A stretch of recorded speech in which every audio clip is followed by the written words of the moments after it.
Cardiff City are prime candidates for automatic promotion and the title in League One, but who could join them in the Championship? There's a selection of teams. There's Lincoln City currently have second place. There's Bradford City 2 points behind with a game in hand. There's Stockport County, familiar contenders now. There's Huddersfield Town a bit further back in the pack, along with Bolton Wanderers, Luton and Stevenage, who are all in the mix for that top six. But what about the bottom? Port Vale are rooted to the bottom, but they've just appointed John Brady. Can they make the great escape? And what about that pack of teams across the bottom half? It's looking a bit like the 18-19 season, isn't it? Where it's so congested, the bottom half, and anyone could go down. Well, we've got to try and predict it. There's 4 panelists making one prediction for the 1 to 24 for the second half of the season. Let's get into it. So if you like what we do here at EFL Debate, you can do us a massive favour by getting subscribed to us on YouTube. And we also have a bonus package available to us where for £3 a month, you can get bonus content from EFL Debate if you'd like to support the channel. Delighted to be joined then by my usual co-host, Mr. Jake Tong from the Here for the Lincoln podcast, sporting an Imps shirt as well. Bit of a retro one, is it as well, Jake? Yeah, 97, 98, Gab, the year I was born. No. Was that Keith Alexander era or a little bit prior to Keith, but it was a shirt I believe that we won promotion out of the conference in. So hopefully the omen is sticking there. Fingers crossed. Delighted to be joined as well by Charlie Keegan from Wigan Athletics, sporting an 0506 shirt from the Latics. And we've got a shirt hat trick as well, because we're also joined by Matt Farley from the Stevenage Football Club podcast, enthusiastic as ever. Gents, it's a pleasure to be joined by you, but we obviously got a lot of teams to get our teeth stuck into. So I'm going to get straight into it. And I'm going to come to you first, Jake. Do you think Cardiff City will be the League One's champions this season? It's pretty hard to say no at this point, right? Because they are the form team. They're not the form team, but they definitely are in terms of. I think they've got the highest ceiling out of every team in League One, right? The players that they have at their disposal, they've got a very unique system that we speak about all the time, and they just have a knack of getting results. Like even perhaps if they don't really play well, the one thing that that worries me a little bit about Cardiff, and I've spoke with Nappers about this. You can get at them if you press Cardiff and you really have a go at them. Bradford found it out. I think Bolton found that. But Burton, I didn't think Burton in that game, they didn't press them as much. But obviously when we beat them just before Christmas as well, you got to really get at Cardiff. And that's the one thing. If teams can figure that out and get at them in the second half of the season, then I think they might come a little bit, not unstuck. I still think they'll be automatically promoted. Yeah. But I think there's much more scope for the title race to involve more than just Cardiff. But look, they search for promotion in some capacity this year. They've probably been the best footballing side that I've seen Lincoln play. They've got really high potential players. They've got players for the here and now in Salek and Ruben Colwill. And they've got players they can sell Alex Robertson. They've got Dylan Lawler. They can sell on if they want to make a load of money. Nathan Trott's probably one of the best. You can go on with Cardiff, right? So I think it's probably fair to say that Cardiff are probably going to win the league. But I do just have that little asterisk next to them and say, well, we've definitely seen better champions in the league over the last couple of years. You know, you talk Birmingham last year, Portsmouth the year before, I think would beat this Cardiff team pretty convincingly. And I think Plymouth Argyle from 3 years ago would even do the same. Yeah. But I do think there's that asterisk next to them. If you do get at them, there's a big scope for Cardiff dropping quite a few points. But I suppose we'll wait. It's who would be good enough to sort of overtake them. So to you, to Matt and Charlie, then, do you think anyone other than Cardiff City are going to win the League One? And don't say Stevenage, Matt. Oh, Gab, you literally took the words out of my mouth. Just 23 games to go. Beat Exeter Saturday. We've got that momentum. See Jake Tong just like. Sorry, how many points are you? Oh, actually, can I just throw something in there? Actually, for all the watchers right now, Jake wasn't actually wearing his Lincoln shirt. He'd seen Charlie and me wearing ours and thought, oh, actually, I'm going to go Absolutely. shirt on. So a little bit of inside news there. But no, I think, I think it's hard to predict against Cardiff at the minute. I think they'll go on to win the division. And also, you know, when you look at Cardiff's squad, and we spoke about this on our podcast, I think a couple of weeks ago when we played Cardiff, you know, they've got some top players. And I think, in my opinion, when you look at the squad, for me, I think they'll run away and win the league. Yep. Well, I think we've reached a consensus on that. You in agreement there, Charlie? Fully, yeah. 2 points, well, just over 2 points a game. I don't think anybody's going to catch them, and I just think they'll get better and better, to be honest. I completely agree. So we've reached a consensus then, and we think Cardiff City will be crowned League One champions.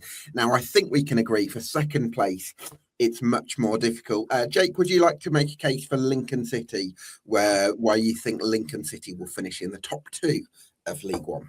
Yeah, I mean, I know I'm not the only person that's put Lincoln to finish in the top 2. I think the thing is with Lincoln, Gab, the form that we're in at the moment, we just look like we could and probably can beat absolutely anybody. If you look at the games that we've played over the last month, we've beaten Barnsley twice, we've beaten Stockport, we've beaten Cardiff, we've beaten the other big teams that are up there as well. We didn't lose away at Bradford. The thing that the reason why I think Lincoln are going to be up there is because I don't think there is a better team at what we do than Lincoln City. We are very good at getting ahead in games, and that often, I know George Ellick and Ali Maxwell on the Not the Top 20 spoke about stats and how they thought the underlying numbers were really alarming for Lincoln City. But I think I was with Ali Maxwell's more than I was with George Ellick, surprisingly. But that's because of game state, and Lincoln are often not well in front, but are in front early in most games. Yeah, and because they attack games because they apply a very aggressive approach. Absolutely, and a lot of teams, when Lincoln are at it, a lot of teams buckle, and a lot of teams do concede a lot of chances, and we do make a lot of chances.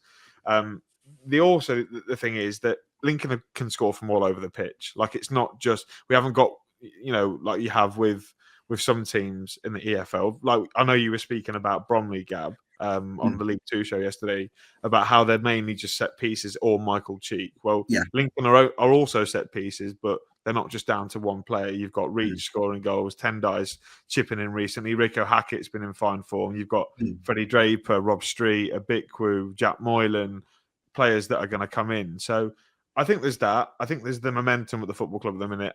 I think is a really strong case. We've recently been taken over by Ron Fowler, who's one of the richest men to own an EFL team at this particular minute in time. Jesus, I hadn't clocked that bit. Okay. Well, it only in fairness, it only happened yesterday. Ron Fowler became the chairman, overtaking Clive Nates. But you think Ron can work his magic at the club? I think he's got a wand in the transfer window to come out. Absolutely. I think just the momentum, everything's on the same page. Michael's a really clever and astute manager that isn't just wedded into one style of play. Yeah. He's very clever at shape. You know, in a lot of big games this year, we've gone 5 at the back, and it's worked. I think we've gone unbeaten against teams like Bolton, Huddersfield, Cardiff. We will no doubt do it at Luton at the weekend, and we'll probably get beat now that I've jinxed us. But I think sometimes the stars align, right? And I think the stars are aligning for Lincoln City this year, and everything just seems to be going our way at the minute. And we've got money to spend. We brought in a really big signing in Josh Honohan, who I'm really excited about. Yes. And I think the potential of what we can do in the market as well, now that we've got a bit of money to play with, could be really fascinating. But someone's got to stick up for Lincoln, right? Because I know you've gone for Stockport. I know Bradford are in there. So someone's got to stick up for Lincoln, and I thought it would be me, obviously. Yeah, I think if I was to make, I'm a little bit with respect, because I think Lincoln City, Bradford, and Stevenage in the current top 8 have done phenomenally well to be where they are, and certainly Lincoln. I do feel a little bit like the standard of at the top of League One isn't, and I'm sort of because even Stockport, I don't think performance-wise they've been as good. They've been a little bit hit by injuries, and I do feel like there's an extra gear possibly for Stockport to find in the second half of the season with some really quality recruitment. They've obviously recalled Jida Kidke from a really impressive loan spell at Walsall. I think that's going to make a difference. They've signed Josh Stokes on loan from Bristol City. I do think there's one or two marquee signings for Stockport to make in the second half of the window. Matt and Charlie are going to throw this to the panel. Who are you fancying for top two? Obviously, at the moment, in terms of the table, there's Lincoln, Bradford, Stockport, and then you go down to Huddersfield, Bolton, Luton, and Stevenage. I'm going to get their aim for that. Going it, doing it, Captain, doing it. I'm telling you, the resurge is on. No, do you know what? This is going to make Jake smile. This is going to make him smile big time. Oh God, I can see what's coming. Lincoln City are finishing second. Okay, interesting. 100%. I'm backing them, to be honest with you. Yeah. I like the squad. I like the stats, the recent stats.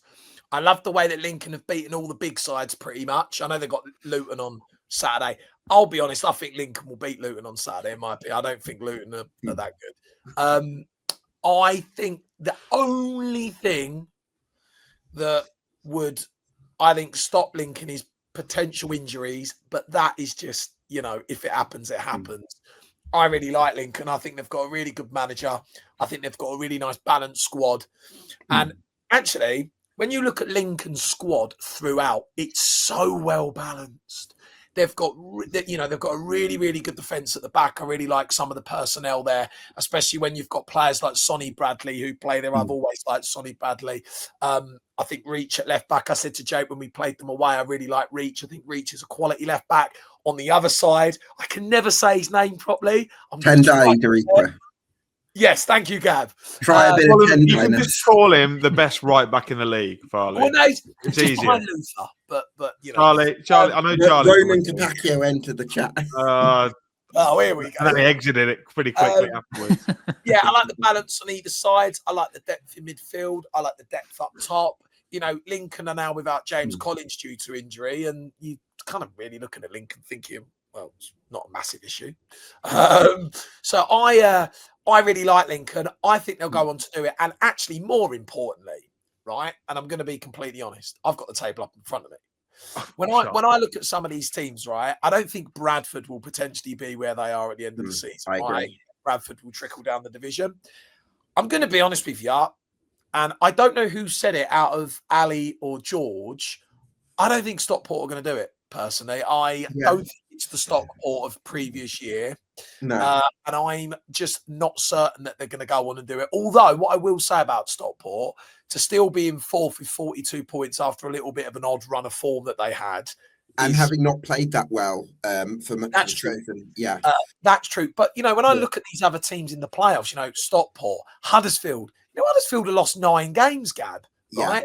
They've not drawn enough when they've dropped points, Huddersfield. That's the problem. You go further down the division, Luton lost 9 games. These are teams that are nearly into double figures with losses here. You remember Birmingham last year? I know Birmingham's a different sort of story, but they lost 3 or something like that. 2 games. Yeah, exactly. So I think Lincoln will go on to do it, and I'm rooting for them because I think we'll go in the playoffs, win the playoffs, and join them in the championship. But there you go. That's just my opinion. Well, Charlie, let's come at this from a mathematical angle as well. Let's say, for the sake of argument, I think we'll be in agreement that if Lincoln don't win automatic promotion, it's likelier to be Stockport than it is to be Bradford. And therefore, Stockport probably likely to get to around 80 points tops. So that means that Lincoln City would need 33 points from their remaining 21 games, which is basically a win one, lose one form. So there's whether you think Lincoln are going to maintain top 2 form between now and the end of the season, which I'd maybe have an asterisk on, but whether you think they can maintain just outside playoff form, which might be all that they need. I think that's a different conversation, probably tips it more into Lincoln City's favour from a mathematical standpoint.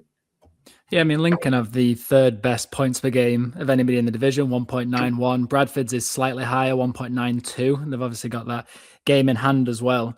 I think Cardiff will take it, but I do think that there's very few teams, probably less than a handful of teams, that are well coached and are consistent. And I think Lincoln very much are a really well coached, really consistent side. You've got goal scorers all over the field. So yes, you can lose a James Collins, step up Adam Reach, scores some absolute bangers.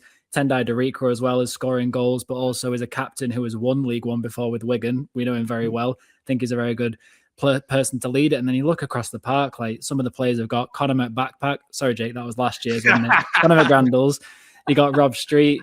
You've got you've got all these Hamer as well with his long throws, creating set pieces. Yeah. I just think that Lincoln perhaps aren't good enough quality-wise all over to go and win the division. I think Cardiff will do it. I think they've got much higher levels to do it. But I think that Lincoln very much can be like a Derby or a Wrexham who just cannot be dethroned from that second place. I think it'll be very close, the third and fourth, but I think Lincoln will hold them. Right, so I think we've reached an agreement then. Lincoln City will finish in the top two of League One this season. I'm in tears. Jake, that's why my tree's up, Jake. I'm celebrating already. By the way, you can't say we don't love you now, by the way. You just say it. Oh, you wait till I've got to hear it from Blair first. He will never give in to that. Never give in to that. Right, Matt, we're talking top six now. Would you like to make the case for Stevenage, to little old Stevenage, to finish in the top six? Oh, do you know what? Honestly, look, this is my favourite team anyway. I just love them to absolutely. If they finished in the top six, I wouldn't stop smiling for about 3 months until next season. Look, it's been an unbelievable season for us. We knew what we created in the summer. So I think for us, it was a case of we knew we were going to be in that kind of top part of the division because of the personnel we signed with some of the players in the summer. Sure. And, look, it's been a really simple case for us. Obviously, we've hit that point where I think teams have sussed us out, more so at home, oddly, than away. Our away form's actually quite good the last kind of 8 games. 6 games, 2 wins, 2 draws, 2 defeats, and most defeats. I mean, couldn't have been defeats.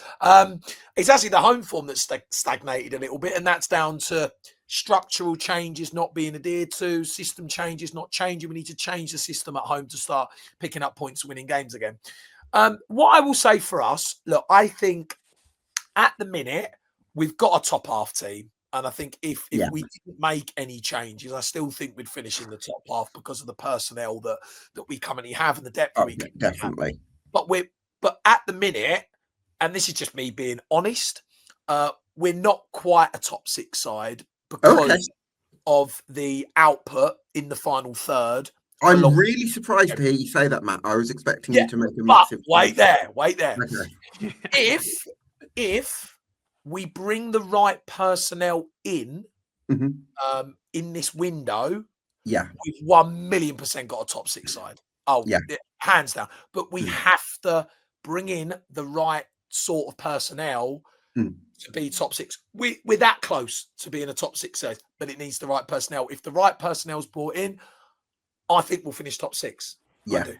And while just before we kind of come on to the final reckoning, I would want to say, like, what an amazing bit of work is being done at Stevenage as well at Bradbury End. I was lucky enough to visit the training centre on New Year's Day just before the Plymouth Argyle game. Went for coffee with Leon Hunter and Alex Ravel, and just been so impressed by those guys. And it was great to take the opportunity to learn a bit more about what their philosophy is towards running a football club, how they go about things. And I think the club is in really, really safe hands with the leaders at that club. So I was really honoured to be able to do that, and so impressed by that football club. And I think it's a club that's going in the right direction, that's for sure. Yeah. I suppose, coming to you, Jake and Charlie, in terms of the top 6, if Stevenage were to make the top 6, then we're looking at Stockport, Bolton, and Huddersfield. One of potential, and obviously Bradford have got the points on the board as well. We're looking at 1 or 2 of those possibly missing out, and I suppose, I'm just wondering, how you feel about, one of those 4 teams or Bradford, whether a couple of them are going to miss out. I'll let you take that, Charlie. I'll let you take the floor, mate. Thanks. I personally think Huddersfield will be the ones to drop out of the top 6, and I think that Stevenage I've got as 6th. I think they will jump up into that position. Yeah, I love you so much, Charlie. I think the striking option needs to be addressed in this window for sure for it to be a reality. Then Jamie Reid, obviously, what he's got. Gaston had me. I think just needs to do a little bit more. I don't think that. Do you remember that run at Cambridge where it was just a fantastic record? Just not seen it since, to be honest. And I think that potentially needs another look at. And Bez Labala, is he the kind of guy to go and get the goals? Not too sure, but I think that if you can fix that forward option, you get everybody behind them. Like you've got Kemp and White and Kem Campbell and everything. I think them around, you've got fantastic options there. So I think they'll be fine. Huddersfield for me though, poor record against the top 7. Played 7 games. I know they've played one twice, lost 6 and drawn 1. And I'm wondering, is Lee Grant good enough to get them into a playoff run? I'm not too sure. You've lost Leo Castledine as well. That's a massive, massive miss. So I think that, and obviously Joe Taylor as well, come to Wigan. So I think that potentially for Huddersfield, they'll be the ones to drop out. Yeah, I think what I'd kind of raise the question with regards to Lee Grant, and anyone from the floor, feel free to pick up on this. He's clearly a very good coach because he was an attacking coach at Ipswich Town who took on a lot of those training sessions. But it's one thing running an amazing training session, and it's another thing being a manager where you're the guy who has the words with players, managing a group and leading situations, and whether Lee Grant can do that to a high enough standard, bearing in mind Huddersfield were in the top 6 almost throughout last season until Michael Duff left, and that was with a far weaker squad. And so for Huddersfield to only be a point inside the top 6 after heavy spending makes me just question Lee Grant and whether, as a manager, as a number 1, he's quite at the leveling compared with some of the other managers that we're in the conversation with. Yeah, he was my biggest reason for doubt for Huddersfield. I ended up putting him in there but I think the reason I've done that is that squad. You look at that squad on paper, and also the fact the reason I've got Huddersfield and Bolton both making the playoffs, and Farley's going to kill me. I don't have Stevenage making the top 6. I know he's going to kill me. The difference is, and as much as maybe a better team Stevenage are, we're currently in the window. Bolton and Huddersfield can just go and blow Stevenage out the water. On star quality, it's incomparable, is it? If that was the metric that we were deciding it on. Yeah. And you know what? I mean, it was last year, wasn't it, where Huddersfield were in a really great position. They went and whacked £3 million on a striker, and then they bought another one off Bolton, who were up there as well for 750 grand. So that's the reason I have them stumbling into the top 6. And Lee Grant is definitely the reason why I probably haven't put them higher than 6th.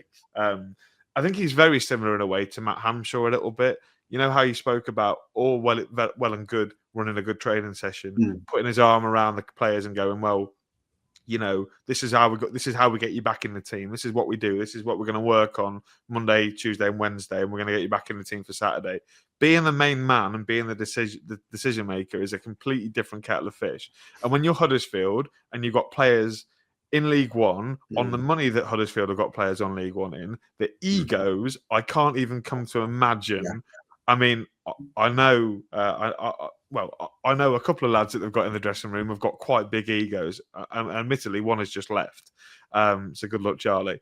But I think when you can't manage Joe Taylor in League One, there's a problem with you, right? Because he's such a good player for the league, and how they've signed him, they've misused him, and they've not put him in a system that works the best. And think how much money they've spent on him. They can just toss that to the side. But that's the thing with Huddersfield, right? They've got big crowds, they've got a big budget. If they want to sign someone this window that's going to change the ballpark for Huddersfield, they can. I mean, they've already brought Cam Humphreys in, who had a really good loan spell at Wycombe last year. It's not a signing I'm massive on. I think they've already got the Leo Castledine replacement in the building, and Will Alves. He is like top draw from Leicester City. I think he's going to step up big time. But Lee Grant is a big stumbling block. But I do think Huddersfield will just stumble in there because of, on any given day, they've got players that can pull teams apart. And I just think at some point it's got to work. Same for Bolton, right? It's the same conversation that I have for Bolton. Like, the squad depth that they've got is a joke. And what they will have combination that, for example, I know when we played them, they took off Ethan Arahan and Xavi Simmons and brought on Aaron Morley and Josh Sheehan. No one else in the league can do that. Nobody else can do that at all. So I've got them stumbling in there rather than being emphatic and make it. I don't think either of them will get promoted, but I do think that they will stumble into the top 6 more on luck and the fact that the teams below them perhaps won't be as don't have the high ceiling like they do. So I suppose the big question mark I guess we'll ask with regards to this is what's the points bar that gets you in the top 6? So let's go to Bradford City, for instance. Now, I'm not hugely big on Bradford in terms of the number of points that I think they're going to pick up in the second half. See, that could change with what they do the next couple of weeks, transfer-wise. Their form isn't amazing. But if it only takes 70 points to get into the playoffs, I think they'll get 24 points from 22 games. I think we have to pay them enough respect to think that. But if it's more like 80 points to get into the playoffs, because Luton, Bolton, Huddersfield, Stockport all put together good runs, the picture might change a bit. How do we see the lay of the land generally, guys?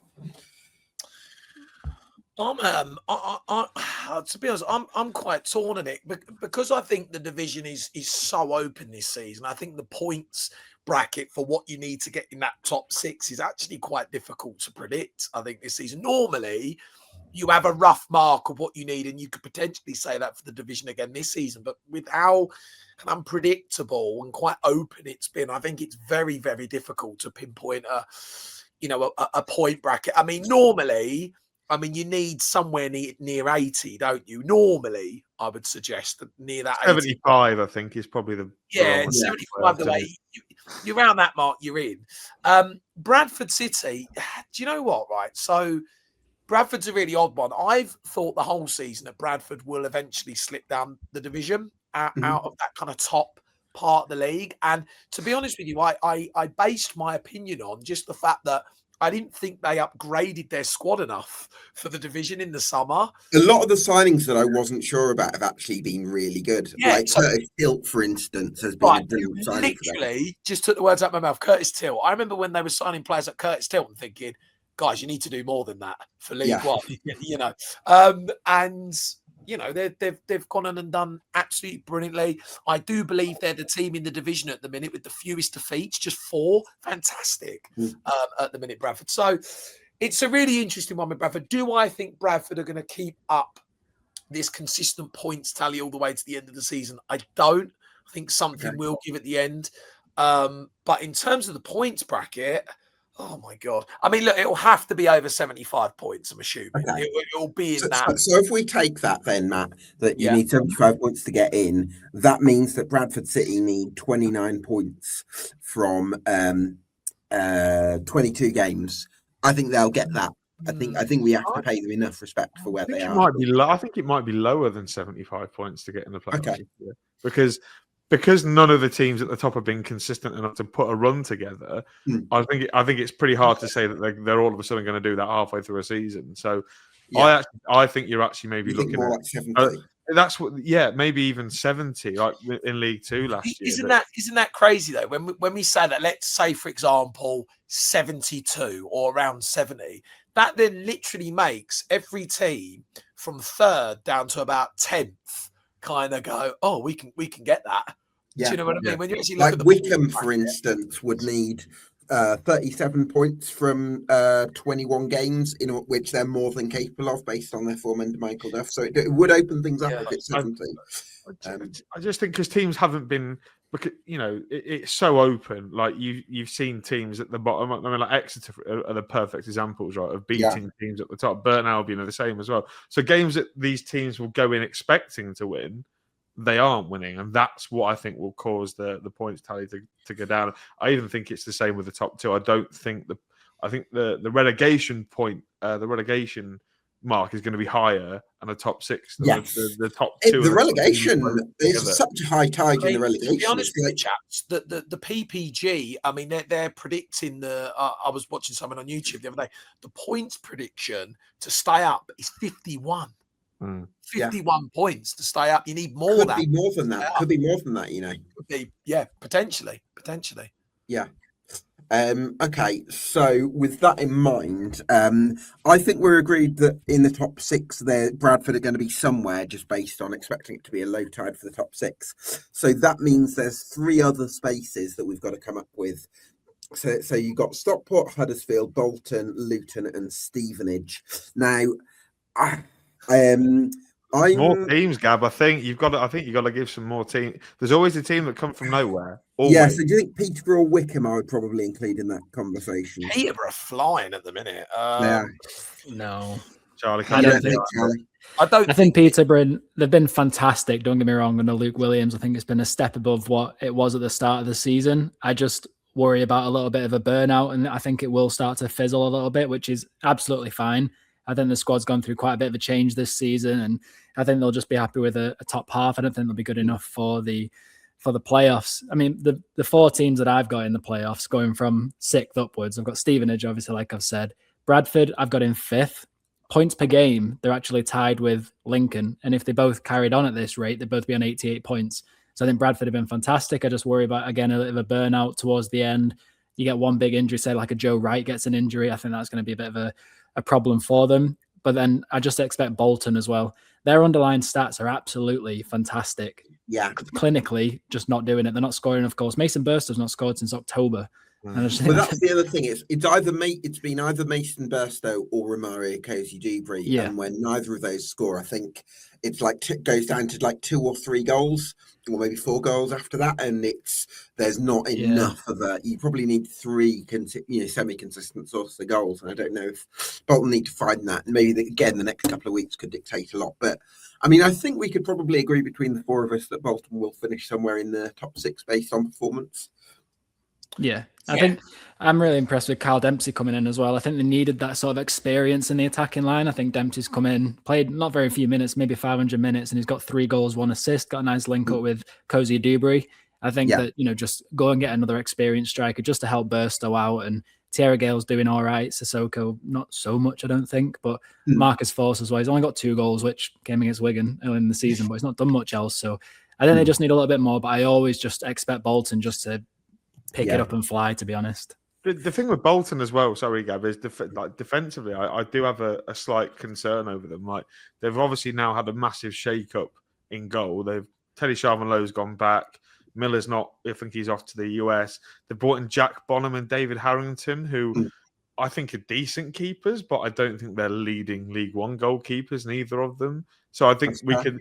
And Teddy Sharman-Lowe, as much as you can criticise him for maybe making the odd mistake, he can pull out some. He is a really decent young goalkeeper. There's a reason why, he's at Chelsea. So I just think maybe to expect maybe they score more goals the second half of the season. But I certainly think they might concede. I mean, they're very fragile. I don't know if you guys watched them away at Peterborough at the weekend. Yeah.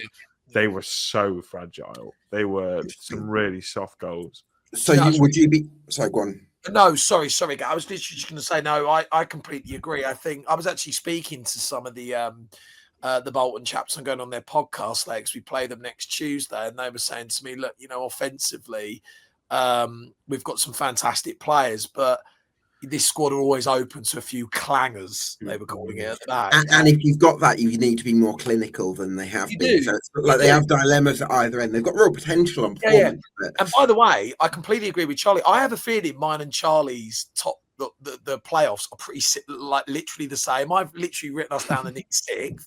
I've then got Bradford, Bolton. I think ours is like pretty much identical. I really agree with Charlie. When you actually look at the statistics of Bolton, there's some really promising signs there. Yeah. Really promising signs. But look, big window, big few weeks, I think. So I would propose, getting to snap decision time, I would propose a top 6 of Bolton, Stockport, Bradford, and Luton. I've not got Luton. Where's Stevenage? Why were you not there, guy? Why? I mean, I think they, at their best, I think Luton are a really good footballing side that can create chances. I like some of the patterns of play we're seeing under Jack Wilshere. But would you go Stevenage over Luton? How big is the departures of Ali and Nordas? I know Nordas has struggled, don't get me wrong. Got into a little bit of form about 2-3 months ago, not really kicked it up. Ali, I thought, was really strong at the start of the season, but Naki Wells is struggling to score goals, and Jerry Yates as well has not been as good as I thought he would be. Kadua stepped up though. Gideon Kadua is massively stepped up. Kadua's done about. What I will say about Luton, when I look at a lot of Luton's games, they don't really dominate for large periods, do they? I was having a look at the statistics before we played them on the weekend. A lot of their matches, they haven't dominated. But in some of their recent games, most certainly at home, they're on a bit of a run of form at the minute with quite a few wins. I don't know about Luton. I really... A lot of rotation there as well. It's like in the squad. Yeah. He's trying bits, Wilshere, which you can applaud. Yeah, but yeah. I mean, I've dropped him down to 9th. I'll be honest. Maybe that's a bit too harsh, but that's where I've kind of got him down there. Okay. Do you know what it is about Luton as well? I saw on Saturday. You know, you look at this squad and you see some really high level personnel there, and they're bringing Jerry Yates on. I mean, Yates was a fabulous player up top, and they're bringing him on. You know, that's the level of personnel. But they just, I don't know. For me, they just don't. They don't dominate games long enough. They don't. Okay. You know what I mean? But so we're skeptical. Where are you on Luton, Jake? Well, I spoke to Lewis Williams, Gab, as you know, yesterday. We did a preview show with him. I flat out asked him, "Are Luton going to finish in the top 6?" He said, "Not a chance." Okay, all right. That's... I just don't trust them. I don't. They have so many. I mean, I watched them against Stevenage on the weekend, right? And how I thought to myself, you know, if we were playing Luton and Luton had played that bad, I thought we'd be 3-0 up. They were horrific. They were giving the ball away sloppily. And Stevenage, to their credit, pressed the living daylights out of them in that first half, and they played really well. I just don't think Luton in the big games, when they get pressed by the better opposition, they're going to give the ball away and they're going to concede chances. And it comes back to the Stevenage conversation. If Stevenage had had a proper centre forward in the team, as far as Jamie Reid, they'd have been 3-0 up by the time Luton even come around. Reedy needs a bit of help, doesn't he? Someone to rate. Well, yeah, this is the thing as well, and we say it as well with the kind of system that we like to play, that kind of 4-2-3-1. You have to get the personnel right, but in terms of Jamie Reid, he's playing a lone 9 role now. Jamie Reid, in his career, really has been a partnered striker. When you look at Jamie Reid's kind of successful statistics, when you go and have a look at the League One a couple of years ago, it's Jamie Reid playing with a partner. So kind of in the system that, not all the time that we play away from home, but sometimes, like we did at Luton, Jamie Reid's very isolated. And if we would have had a different system with a League One kind of calibre player alongside him, I don't think we would have lost. And also, I think the culture at Stevenage is a massive advantage over maybe a Huddersfield, maybe a Luton, in terms of they only bring in players that really enhance the ethos of the club, and that's something that's given them a marginal gain. And again, I don't want to stamp my flag in the floor for us too much. Go for it. Go on. Although I am stamping it quite hard at the minute to get us in that top 6. But what I will say about this is, we know defensively we are so good at what we do. Right, we've got so much depth at the back. You've got Charlie Good, who's having probably one of the seasons of his career that he's had the last few years. Cole Piagiano, you know, he's a cultural architect. Luther Wilding's become one of the best right backs in the division with his athleticism and his aggression. And on the left side, you've got a player in Lewis Freestone who isn't a natural left back, but is having one of the best seasons of his whole career at the minute. I think one of the first names on the team sheet now, isn't he? Defensively, brilliant. The depth we've got in midfield, I'm really happy with. It is literally the personnel on the final third. If we improve that, I really think we'll nick us. I know the name that's been rumoured, and me and Charlie had this chat earlier, didn't we, Charlie, about Harry Cornick. Gav, obviously, you've probably seen a lot more of Harry Cornick than I have, but I spoke to Lewis last night. Obviously, he played for Luton in League One and in the Champ, I think, didn't he? And he said he says Harry Cornick needs about 5 or 6 chances to take one. Yeah, he's a worker and he's a hard runner, and I love that. I think he'd be really good for Stevenage. But my worry is, do Stevenage create 5 or 6 goal scoring opportunities a game for him to score? And if they score one, are they going to win enough games by winning 1-0? That's my concern. That was my concern over Stevenage, and with Harry Cornick. If it had been Joe Taylor, which it could well have been, I'd have been way more interested. I think he's a different profile. Yeah. I think he knows where the net is, and he doesn't need 3-4 chances. He can have one chance. Although they'd have had to change formation, I think, for Joe Taylor, because when he scored all those goals for Lincoln, it was inside. He's in the front two. He's in the front two with Ben House, and you can imagine Reid, Big BGR, and Joe Taylor up front would have scored a lot of goals. Right, gents, I'm going to have to gently redirect things to the macro picture here. Because I love the debate, I love the conversation, but just from a time point of view. I think that the consensus that we've reached is that Bradford, Bolton, and Stockport we're putting into our top 6. Are we agreed on that? Yeah. Okay, great. So I think it's essentially, simplistically, we're anti-Luton, so it's Huddersfield or Stevenage for the 6th spot. So I'm going to go man by man and give you the choice. Jake, Huddersfield or Luton? Luton? They snuck in, Huddersfield didn't or they? Stevenage, sorry. I'm getting my Bedfordshire, Hertfordshire mix up.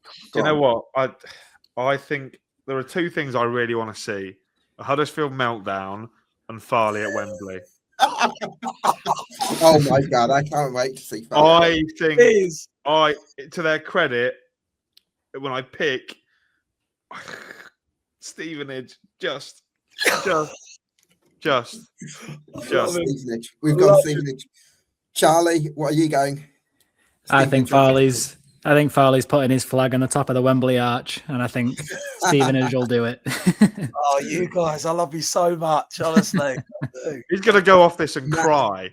Yeah, no, Tears, Farley, aren't you? We'll say, just need a striker. That's what they need. Yeah. If they don't get a striker, I don't think they'll make it. And I think Huddersfield will take it. But if Stevenage can get a guy, I think they'll be fine. Honestly, and I promise you, I'm not just saying this because I know I'm the biggest Stevenage Football Club fan in the whole world. I know it, right? I genuinely think that we have got everything to get in the top 6. It's just the personnel in the final third. If we get that right, I've got no doubt they'll make it because of the defensive structure, the depth in the midfield.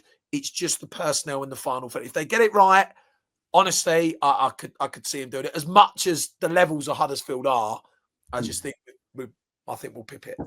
I've made the decision. We're going with Stevenage. I love you lot so much. So, just on an order, shall we say Bolton, Stockport, Bradford, Stevenage? Is there a particular order anyone would feel strongly about? I would say Stockport, Bradford, Bolton, Stevenage. I think Stockport and Bradford are stronger than Bolton and Stevenage. I think. Lovely. Yeah, Stockport go third, yeah. Okay, yeah, so I've gone Stockport, Bolton, Bradford, Stevenage. I've gone, but it's so close. It could be any of them. We'll go Stockport, Bradford. Yeah, Bolton, that makes sense.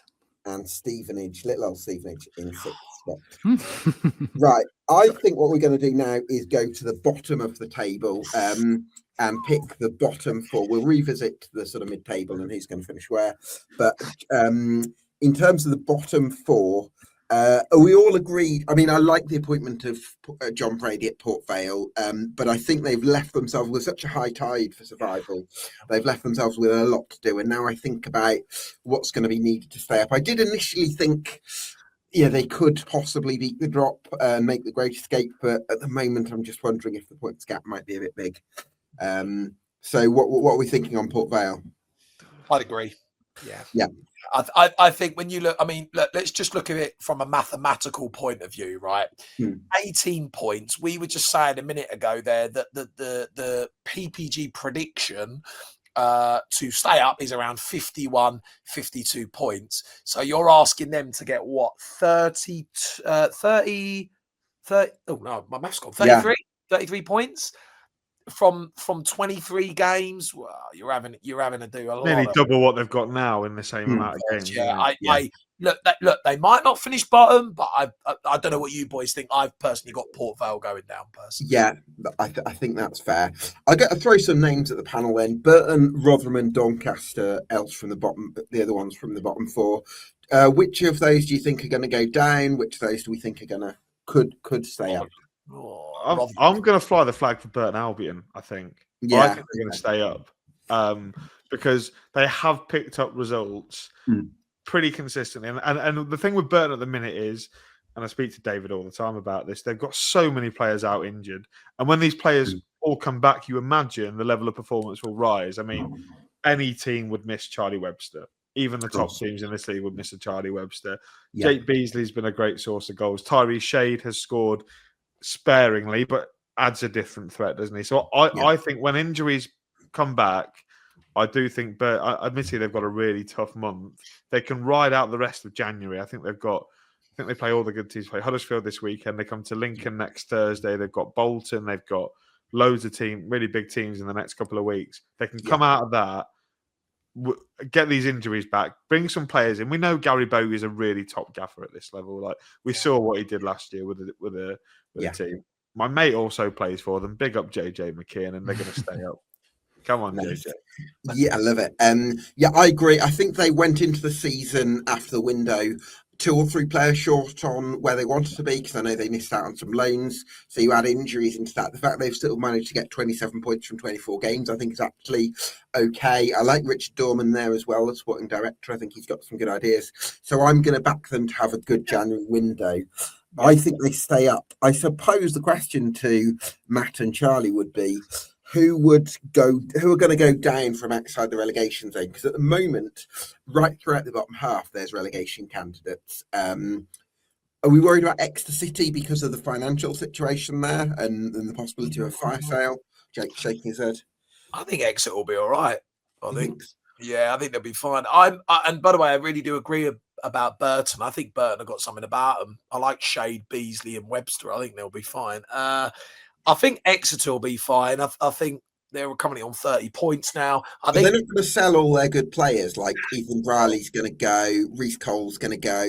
There's going to be interest in Jack Fitzwater. Like, because financially the club has got some serious challenges to address. Yeah, home record though, isn't it? It's that home record with Exeter. They are so good at SJP, and they make it so hard. I was just going to say, actually, I was actually reading about this today on my lunch break, Gab, about Exeter, because we play them away Saturday. Course, I agree with Jake. You know, you look at their home form, I think they've got 20 points in 30 at home. Really impressive. I think they'll be fine. I think there's worse teams than Exeter out there. They've got a goal scorer. The thing with Exeter and the other teams down there, sorry to but they've got Jaden Wareham finds the goal on a regular basis, and that is ultimately the difference. If you've got a player that scores goals, same as like why we're not worried about Plymouth Argyle because they've got Lawrence Talai, right?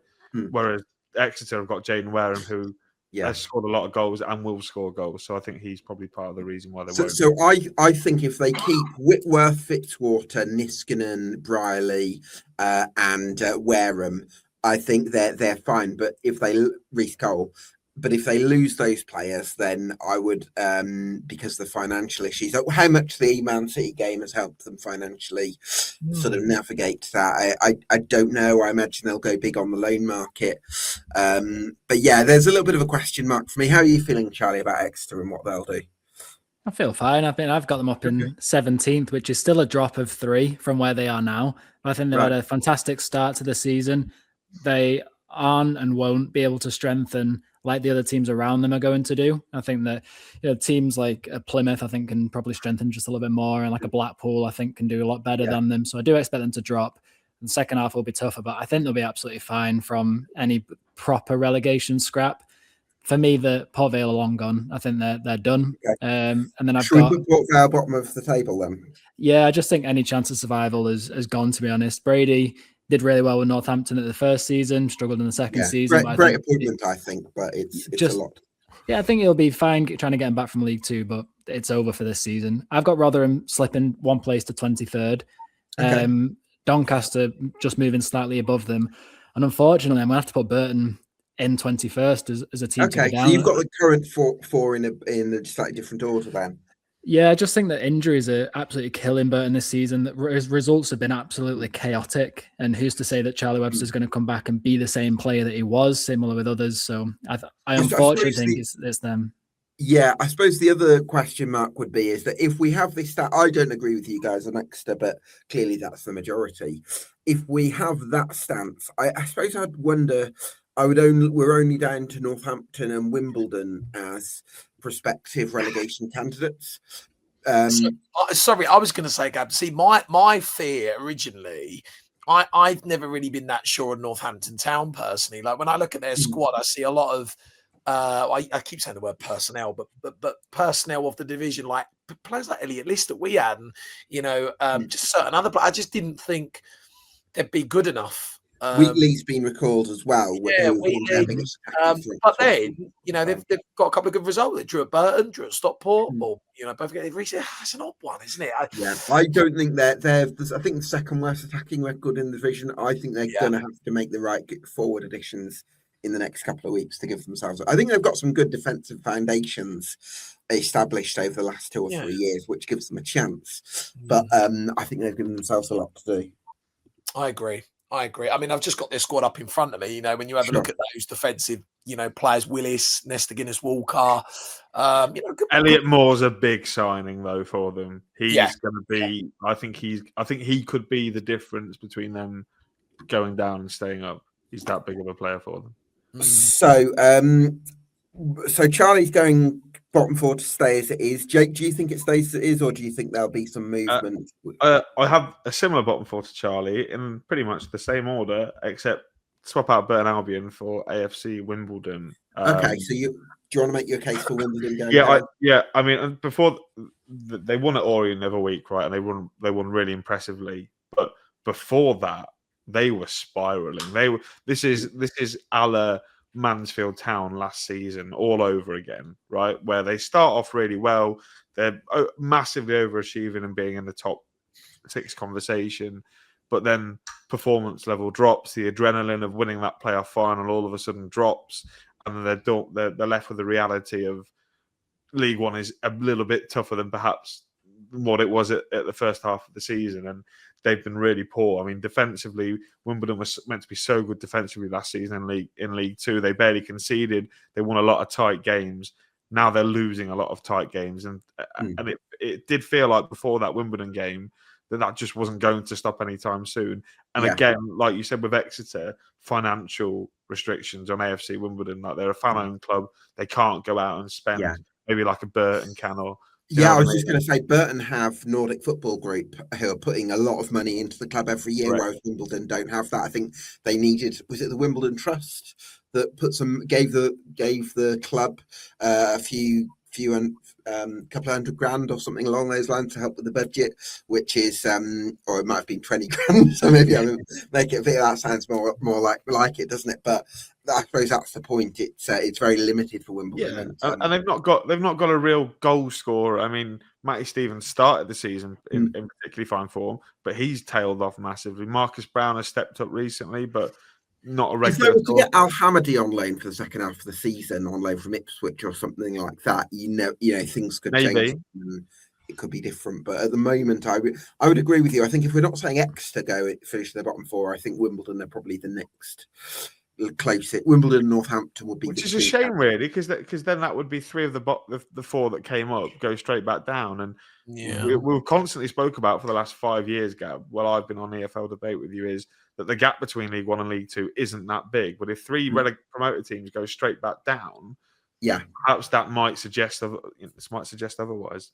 Yeah, it's an interesting point. So, so if we're to debate teams that, so at the moment we've got 2 candidates to drop into the bottom 4. I think we can say Mansfield, Wigan, Plymouth Argyle, Barnsley, Leyton Orient, and Blackpool. I think those teams are going to be okay. Are we happy to make that judgment? Yeah. And seeing as you guys are in favour of Exeter, it is Wimbledon and Northampton. Do we think both Wimbledon and Northampton drop into the bottom 4, or do you think just one of them? I think just one. Just one. Okay. So I'll go round the panel then. Jake, Wimbledon or Northampton? AFC Wimbledon will go down. Wimbledon for Jake. Charlie? Northampton. I think Wimbledon, first half of the season, just keeps them. Northampton for Charlie. Matt? Oh, man, because I really do agree with Jake. I don't think Wimbledon, I said it when they come up, I used the phrase, I just feel like they didn't upgrade the team. Almost, stuck with a lot of those League Two level players, Ryan Johnson at the back. And do you know what? I think when I put squad to squad on paper, I actually think Northampton might have a little bit more than Wimbledon. If we're picking out these 2 teams, I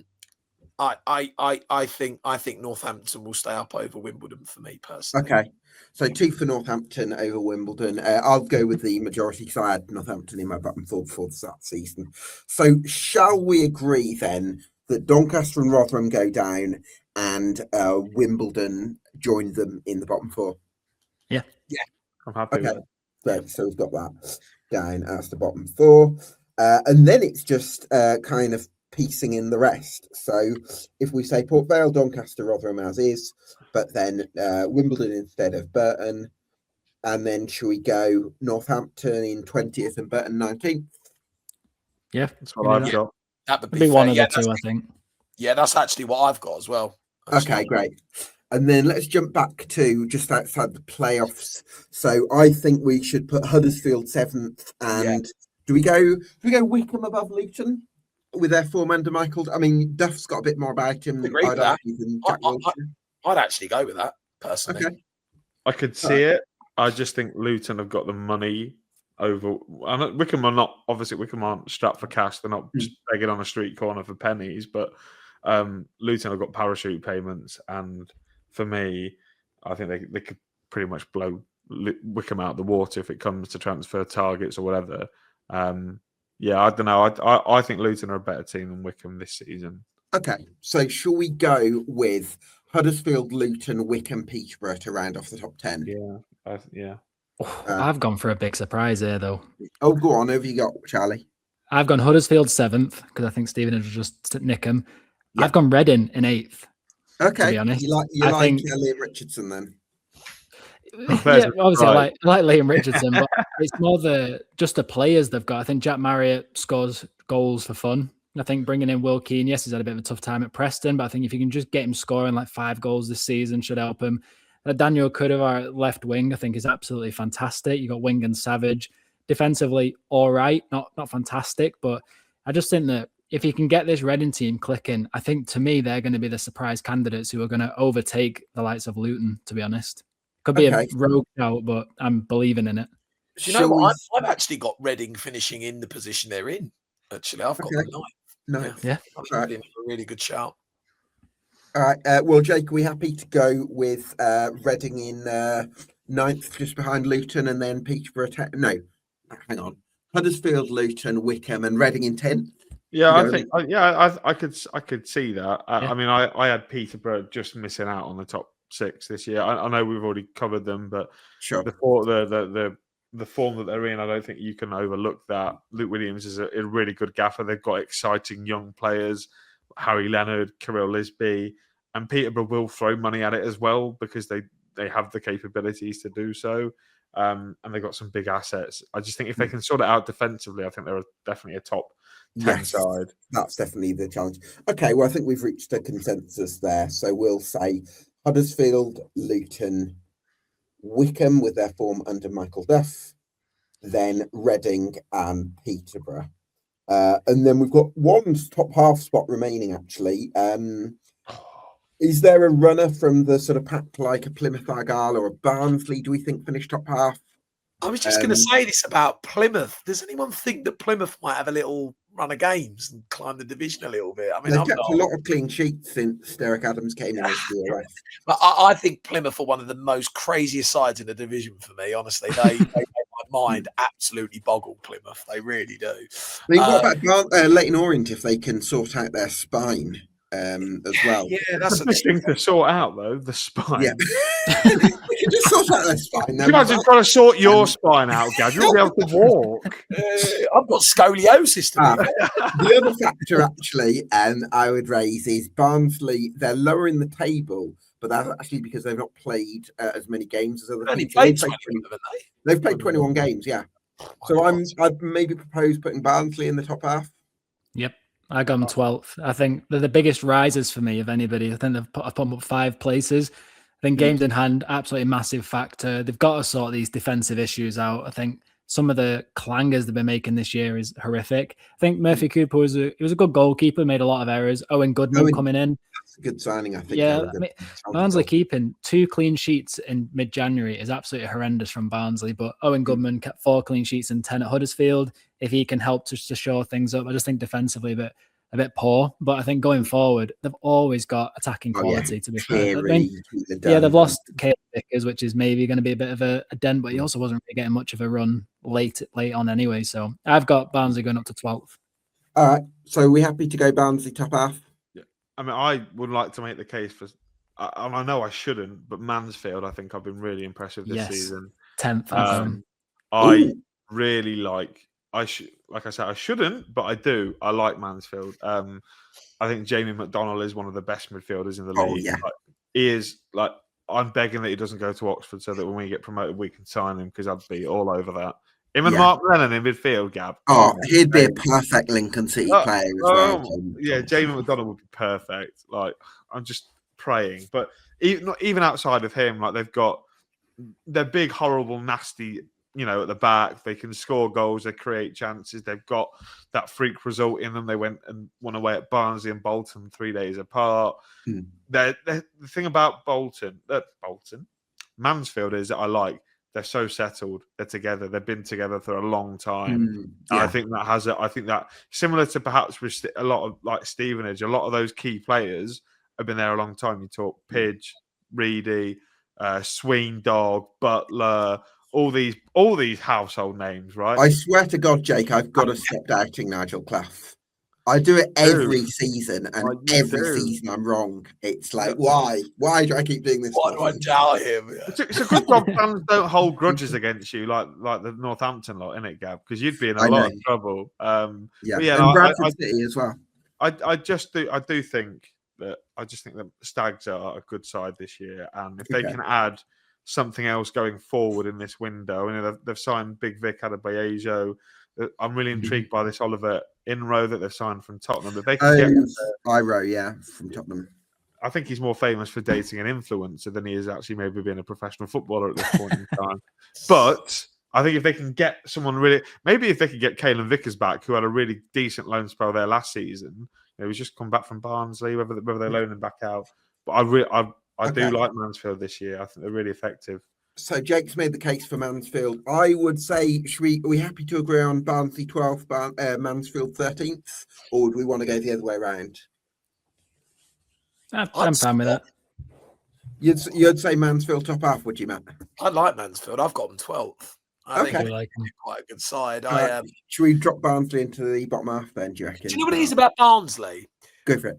I call them the hot and cold, right? You don't know what you're going to get from Barnsley one game. One game they could lose at home. Right? Yeah, have a tap.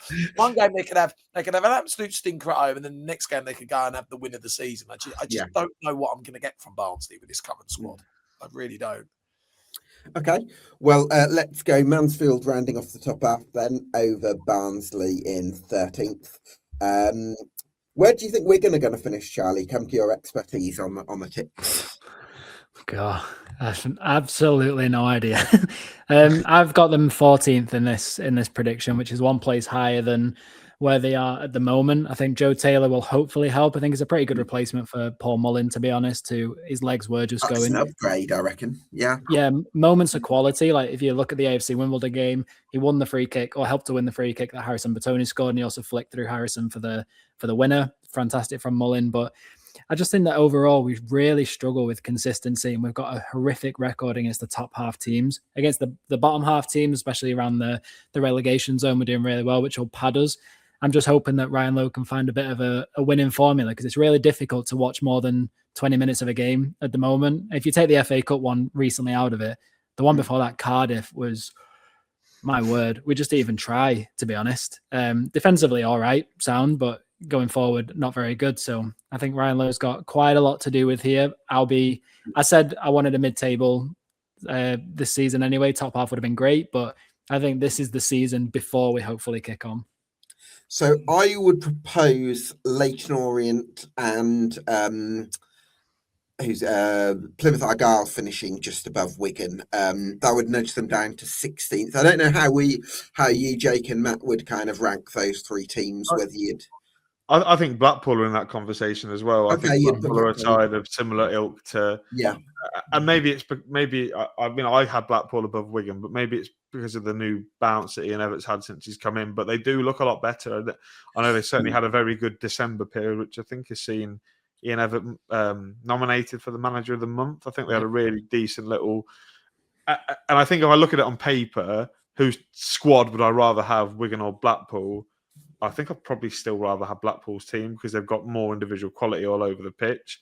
Not to snuff at Wigan because they've got some very, very good players. But I just think the Blackpool, Ian Evatt going back, there's momentum, whereas Wigan feels so stagnant at the minute. They just feel like they're lurching from one mid-table meh performance to another. And whereas Blackpool feel like they're on a little bit of a rise.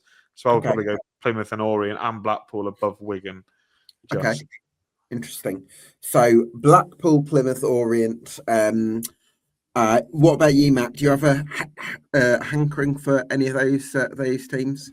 By the way, I just want to throw in there. I think next season we're going to have got a very good chance of doing quite well, actually. And just to go along with that, I actually think the loan signing of Joe Taylor's fantastic for Wigan. I think, and I do agree with you. I think when you look at the squad. When you look at Blackpool's squad, there's actually some really good players in their squad that I quite like. But again, Blackpool just had the most weirdest season of all. I think, for me, I'd go pretty much similar to Jake. I would maybe, where is mine actually? I just had it up in front of me. I actually had just swapping Plymouth and Blackpool around on mine. But yeah, I think you could pretty much go for Jake's part in the teams that he's chosen in those positions for me. And again, Plymouth, I know I said it earlier, they just make my mind boggle, Plymouth. I mean, they've got some really good personnel in their squad. I really like, I can't even say his name correct. Tolai, is it Tolai? Tolai, yeah, he's brilliant. I actually like Tolai. I think Tolai is a real top striker for the level. Yeah, it's a very odd one, but yeah, I'd pretty much go for that myself. Okay, so I mean, I feel like with Leyton Orient, I think I want to have some faith in Richie Wellens to pull it out of the bag. Out of those managers, he's probably the one that I'd put the highest faith in. So I would maybe go Leyton Orient and Plymouth, but we maybe have the most consensus on Plymouth. We happy to put them 14th? Yeah, I mean, I've got them 16th, but 14th. I can see it as well. Ronan Curtis, a bit of an anomaly at the moment in League One for Plymouth. Had a great debut in the Cup, so maybe he can do something for him. Okie dokie. So we would say Plymouth Argyle we've got in 14th, and then Blackpool, and then Wigan. Should we go? Or Leyton Orient, Blackpool, Wigan, Leyton Orient? Yeah, I've got Leyton Orient 18th, but I think I've gone.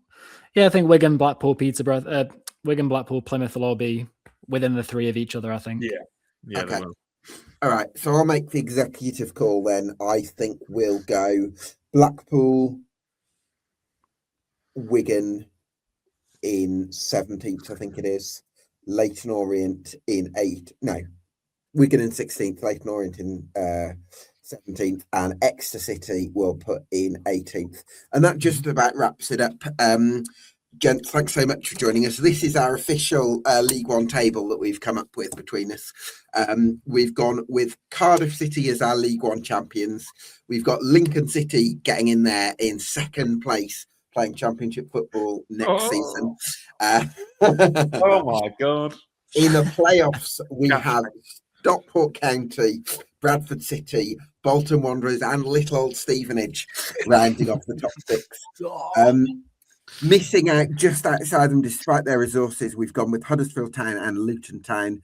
We've gone Wycombe Wanderers under Michael Duff, finishing 9th, along with Liam Richardson's Reading in 10th.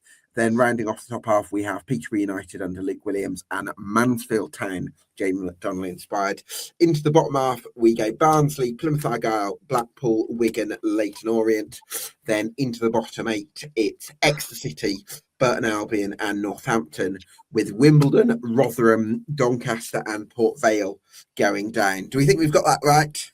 I hope so. Yeah, very, very close. Gotta finish spot on that. Sounds perfect, mate. Brilliant stuff. All right, well, thank you so much, guys. It's been a pleasure to chat.